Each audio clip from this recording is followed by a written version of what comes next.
Support for this podcast comes from the Central Valley Journalism Collaborative, connecting communities with the resources, infrastructure, and networks to ensure a vibrant local free press. And Judging by the Cover Bookstore in Fresno, celebrating Independent Bookstore Day Saturday, April 25th, with 9 Fresno authors and artists gathering to share their works from the newest edition of the literary zine, Wild Blue. This event is open to the public, and festivities begin at 2 p.m. More info at judgingbythecoverbookstore.com. From KVPR in Fresno, this is Central Valley Daily. It's Thursday, April 23rd. I'm Sarith Hawk. More than 2 months after news broke about an embezzlement scandal, many arts organizations in Fresno are still waiting on promised grant funds. Within the next 30 days, they expect to contact all the people who are still owed money and initiate entering new contracts with them. Today, we get the latest on Measure P grant funds and what could come next. But first, these headlines. 6 candidates for California governor met last night for a televised debate in San Francisco. 4 Democrats and 2 Republicans took the stage. The race has not had a clear leader for months and has faced several shakeups. The latest one came after Democratic U.S. Representative Eric Swalwell left the race last week over sexual assault allegations. Mail-in ballots go out early next month in advance of the June 2nd primary election. Governor Gavin Newsom marked Earth Day on Wednesday by establishing 3 new state parks. Newsom made the announcement in Madera County, where one of the new parks was established. The other 2 are just outside Bakersfield and in Yuba County. We're celebrating our history, we're celebrating culture, celebrating our diversity, we're celebrating a sense of space, and yes, our motto, we're celebrating a sense of belonging. Many parts, one body. The things that unite us together. We didn't turn our back. The expansion brings the total number of state parks, state beaches, and historical museums to 283. The state also has a goal of adding 30,000 acres to existing parks by the year 2030. An appeals court blocked a California law that passed last year requiring federal immigration agents to wear a badge or some form of identification. The Trump administration filed a lawsuit in November challenging the law. The administration argued it would threaten the safety of officers who are facing harassment, doxing, and violence. A 3-judge panel of the 9th U.S. Circuit Court of Appeals issued an injunction Wednesday. The court had already blocked the implementation of the law. California counties can continue to dedicate the bulk of their federal homelessness funds toward permanent housing. The Trump administration had moved to shift these funding priorities toward temporary and sober housing instead, but that's on hold following a legal victory earlier this week. Marisa Kendall with Cal Matters explains. The Trump administration's proposed shifts would have prevented counties from spending more than 30% of their federal funds on permanent housing.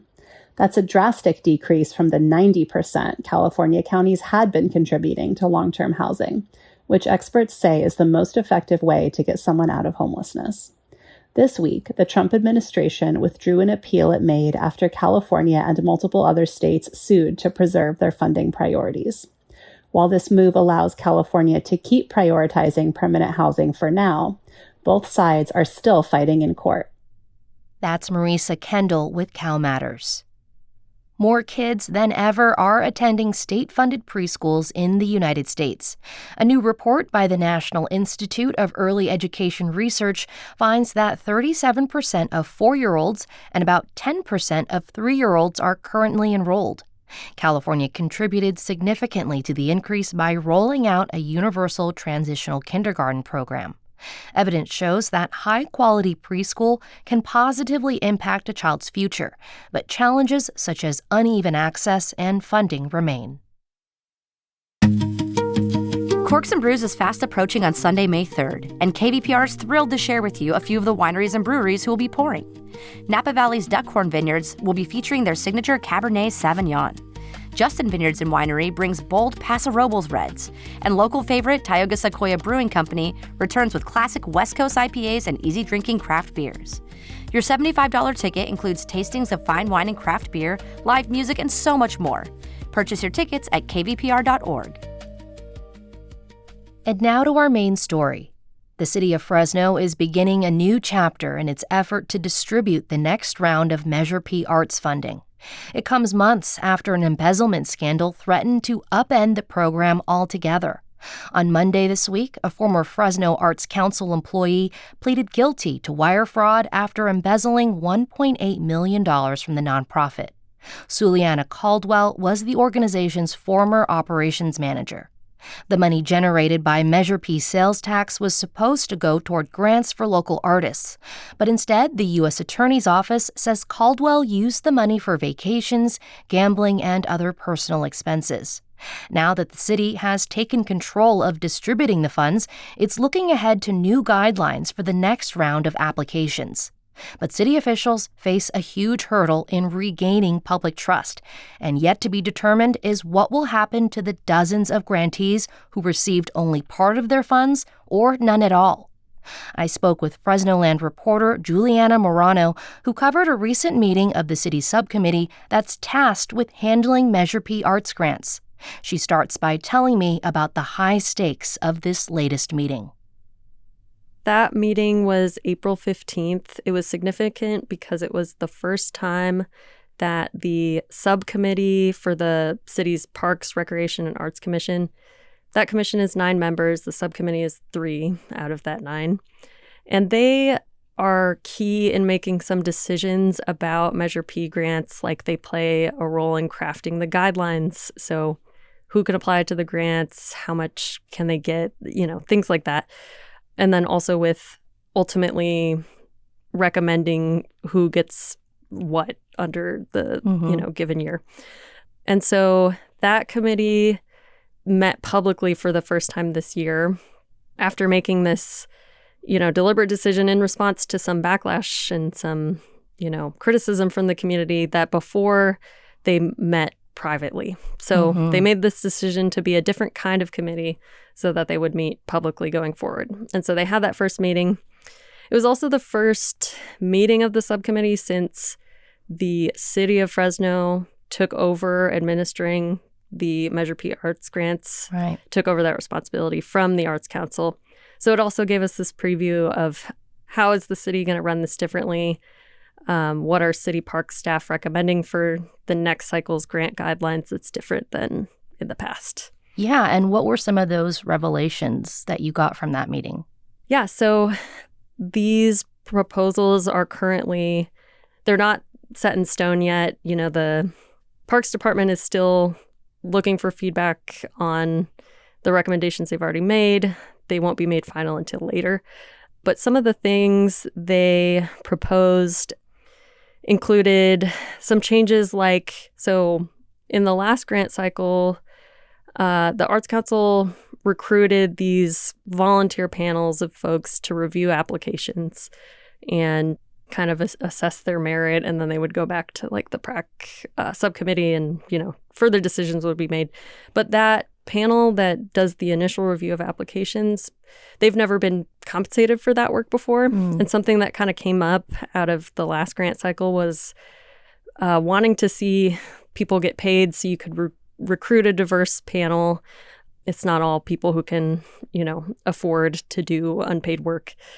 One other change the city was proposing that was met with a little bit more skepticism from people who attended that public meeting was the idea of requiring that at least 2 members of that volunteer committee be from outside the city of Fresno.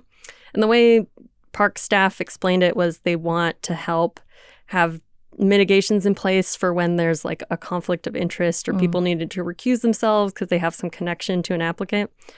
But then both members of the subcommittee and of the public were concerned about that because they don't want to see people who don't really understand the community of Fresno having that authority over who gets what grant funding. So there was a mix of changes that people were open to and embraced, and others that, are still going to be debated at these upcoming feedback sessions. Even before the embezzlement case that we saw with the Fresno Arts Council, there were a lot of questions about transparency. How else will the subcommittee plan to overcome issues with public trust? Totally. So As I mentioned earlier, this was the first time this year that this subcommittee met publicly. They used to meet behind closed doors. So that was a big change that they made.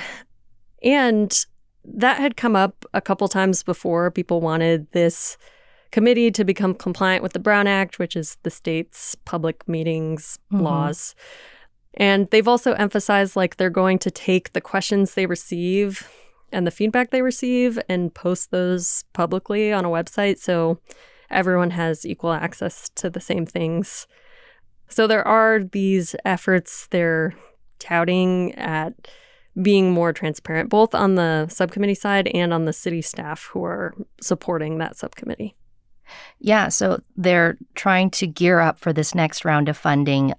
If you're an arts or a community organization that's looking to apply, how will things be different? So they won't be, submitting documents to the Fresno Arts Council anymore. There will be a, different portal for that. Some of those changes are not decided yet. I would say, I believe it's by the end of this month, the new guidelines will be more finalized. And that's kind of what would be the starting point that organizations should reference if they are looking to apply in the next cycle. And some of those recent meetings, they've given sort of this general timeline of when the applications will be open. It's not the same as the past few years where the process is kind of kicked off in March and then kind of happened into the summer. But I believe at the most recent meeting, they were looking at like possibly, I think it was a September deadline for applications. And then that grant awards would start like in the winter of 2026, if not bleeding into like 2027. So it is this completely shifted timeline in light of this just really intense fallout from the embezzlement. So who is responsible then for tying up the loose ends from the last round of funding that was managed under the Fresno Arts Council? Will organizations get the money that they're still owed? Right. So there are, I believe, 32 organizations/recipients that still have not received a dime of their round 2 promised Measure P awards. And then I think like close to 100 who have received partial but not full awards. So there are a lot of people still missing money. And so what the Fresno city manager said at a previous meeting is that the city was going to, unless they got recovered any money from the Arts Council, they would likely take money out of this current year's Parks Department budget, allocate it instead to help cover those missing awards. And then at a later date, likely a future grant cycle, take that money out of future Measure P revenues and pay back the Parks Department. So that's kind of how they've devised to cover for it. And because it seems with the recent federal hearings related to the ex-Fresno Arts Council employee that, has pled guilty to stealing that money, that it's unlikely that money's going to be recovered because it was mostly gambled away. So because of that, it is seeming like the city will have to pull that lever. And at a meeting this week, park staff shared that within the next 30 days, they expect to contact all the people who are still owed money and initiate entering new contracts with them, because before all the contracts were with the Arts Council. Now they need to be on that end of the contract. So it's seeming like within the next month, people will finally get answers and get paid, and that process is being initiated right now. Juliana Morano, reporter with our news partner Fresnoland, thanks for joining me. Of course, thanks for having me. The City of Fresno is gathering public feedback about the Measure P Arts Grant process through an online portal, and community listening sessions will take place on Saturday, April 25th and Tuesday, April 28th. You must register online to participate. And that's today's show. Today's episode was produced by Jonathan Linden and KBPR with support from the Central Valley Journalism Collaborative. I'm Sarith Hawk. Find the latest local news anytime at kvpr.org.